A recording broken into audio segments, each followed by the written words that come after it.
ქვეყანაში იმუნიზაციის ერთკვირიანი პროგრამაა მოქმედა კვირეულის ფარგლებში. აჭარის საზოგადოებრივი ჯანდაცვის ცენტრი საგანმანათლებლო კამპანიას განახორციელებს. პირველი შეხვედრა ხულოს მუნიციპალიტეტში მედპერსონალთან და მოსახლეობასთან შედგება. მსგავსი ვიზიტები კვირის განმავლობაში რეგიონის ყველა მუნიციპალიტეტში განხორციელდება. განსაკუთრებული ყურადღება წითელას და როტავირუსის ვაქცინაციის მნიშვნელობას დაეთმობა.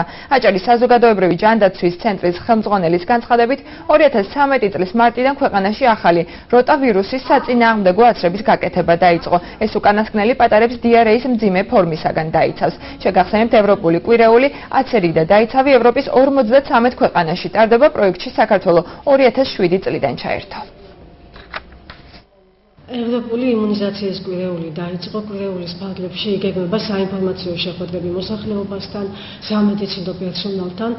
კვირეულის ფარგლებში განხორციელდება წითელა საწინააღმდეგო ვაქცინისა და როტავირუსული ინფექციის საწინააღმდეგო ვაქცინაციის მხარდაჭერა. ბავშვები 1 და 5 წლის ასაკში გეგმიურად, რუტინულად ღებულობენ წითელა წითურაბახურას საწინააღმდეგო ვაქცინის შესაბამის დოზას. ეხლა წითელას შემთხვევებთან დაკავშირებით აიცრება აგრეთვე სამედიცინო პერსონალი, 7 წლამდე არასრულყოფილად დაცლილი პირები და თვითონ კონტაქტები, წითელათი დაავადებულის კონტაქტები.